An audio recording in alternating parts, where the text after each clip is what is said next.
ሰላም ጤና ይስጥልኝ ክቡራትና ክቡራን የጠበቃ ዩሱፍ የዩቲዩብ ቻናል ተከታታዮች እንዴት ናችሁ? የህግ ምክር በመሬት አስተዳደር ካርታችሁ ለመከነባችሁ እንደዚሁም ካርታችሁ መክኖ ቦታችሁ ይዞታችሁ ለተወሰደባችሁ በምን አይነት የህግ አግባብ ነው መብታችሁ ልታስከብሩ የምትችሉት ክስ ልታቀርቡ የምትችሉት ክስ ከማቅረባችሁስ በፊት ማወቅ ያለባችሁ ዋና ነገር ምንድነው የሚለውን ነው እንግዲህ በዛሬ ህግ ምክር ለእናንተ እማቀርብላችሁ።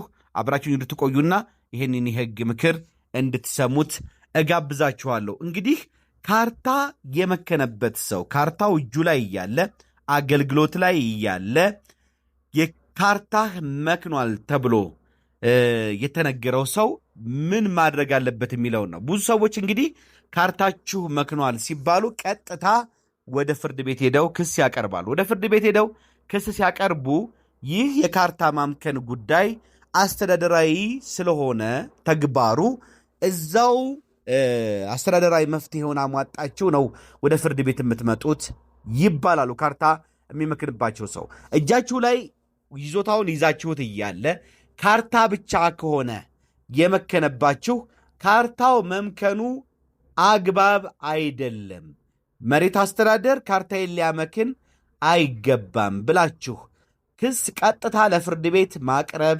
አትችሉም። ቀጥታ ማቅረብ የማትችሉት ለምንድን ነው?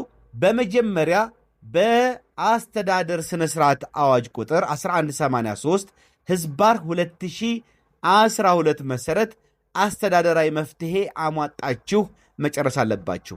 በመጀመሪያ ካርታውን ያመከነባችሁን አካል ክፍለ ከተማውን ትጠይቃላችሁ።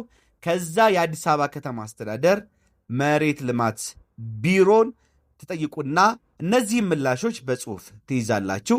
ከዛ በኋላ ለፌዴራል ከፍተኛ ፍርድ ቤት ልደታ ምድብ ፍትሐ ብሔር ችሎት አስተዳደር ስነ ስርዓት የሚታይበት ችሎት አለ።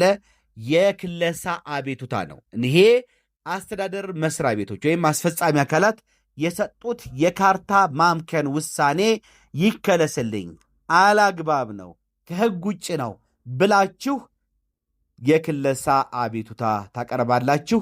በዛ መሰረት ነው ጥያቄያችሁ የሚስተናገደው።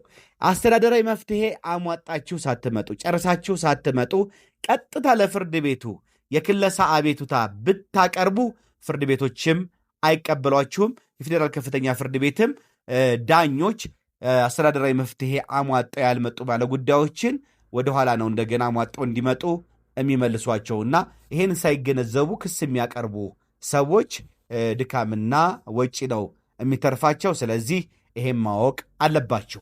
ሁለተኛው ካርታችሁ መክኖ እንደዚሁም ደግሞ ቦታችሁም ሲወሰድ ካርታ መምከን በተጨማሪነትም ደግሞ የቦታ መወሰድ ካለና ክርክራችሁ የካርታ አላግባብ መክኗል እንደዚሁም ደግሞ ይዞታዬ የተወሰደብኝ ይመለስልኝ ከሆነ ክርክራችሁ ቀጥታ ለፌዴራል የመጀመሪያ ደረጃ ፍርድ ቤት ክሳችሁን ማቅረብ ትችላላችሁ። ምክንያቱም የመፋለም ክስ ስላለበት ይዞታውም ይመለስልኝ የሚል ክስ ስላለበትና የዳኝነት ጥያቄ ስላለበት ካርታው ወደ ነበረበት ይዞታ ይመለስ ብቻ ሳይሆን ወይም ካርታው አላግባብ መከነቤ ብቻ ሳይሆን ይዞታውም ይመለስልኝ የተወሰደብኝ አላግባብ የሚል ጥያቄ ስላላችሁ እንዲህ አይነት ክርክር ለፌዴራል የመጀመሪያ ደረጃ ፍርድ ቤት ስልጣን ላለው ፍርድ ቤት ቀርቦ ክርክር ሊደረግበት እንደሚገባና የግዴታ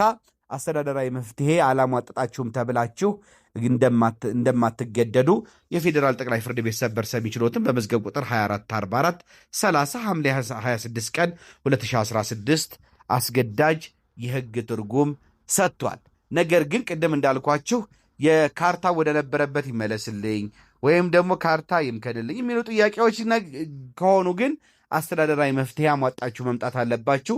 የፌዴራል ጠቅላይ ፍርድ ቤት ሰበር ሰሚ ችሎትም በዚህ ጉዳይ ላይ በመዝገብ ቁጥር 220042 ህዳር 30 ቀን 2015 አስገዳጅ የህግ ትርጉም ሰጥቷል። በመሆኑም እንግዲህ ወደ ፍርድ ቤት ከመሄዳቸው በፊት ጥያቄያችን ምንድን ነው የሚለውን ማወቅ ያስፈልጋል።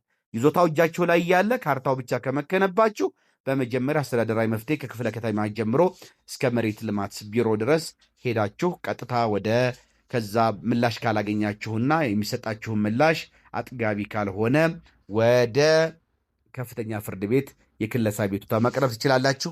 ነገር ግን ካርታችሁ መምከን ብቻ ሳይሆን ይዞታውን አላግባብ ከተወሰደባችሁና የሚመለስልኝ ጥያቄ ካላችሁ ቀጥታ ለፍርድ ቤት ክሳችሁን ማቅረብ ትችላላችሁ። ለምን አስተዳደራዊ መፍትሄ አላሟጠጣችሁና አልመጣችሁም ተብላችሁ ልትገደዱ አትችሉም። ውድና የተከበራችሁ ፕሮግራም ተከታታዮች የብዙ ሰው የሚገጥመው ችግር በተግባር የሚያጋጥመው ችግር ስለሆነ የብዙ ሰው ራስ ምታት ስለሆነ እንዲህ አይነት ጉዳይ ይጠቅማችኋል፣ ያግዛችኋል በሚል ነው እንግዲህ ይህንን የህግ ምክር ለእናንተ ያዘጋጀሁት። አብራችሁ ስለነበራችሁና ይህን የህግ ምክርና ትንታኔ ስለሰማችሁ ደስ ብሎኛል። ቻናሉን ሰብስክራይብ ማድረግ፣ ቪዲዮን ላይክ ማድረግ፣ ለሌሎች ሼር ማድረግ አይረሳ። ሌሎችም እንዲጠቀሙበትና እንዲደርሳቸው ማድረጋችሁን አትርሱ። በድጋሚ አብራችሁ ስለነበራችሁና ይህን የህግ ምክርና ትንታኔ ስለሰማችሁ እጅግ አድርጌ አመሰግናለሁ። መልካም ጊዜ እንዲሆንላችሁ እመኛለሁ። ባባይ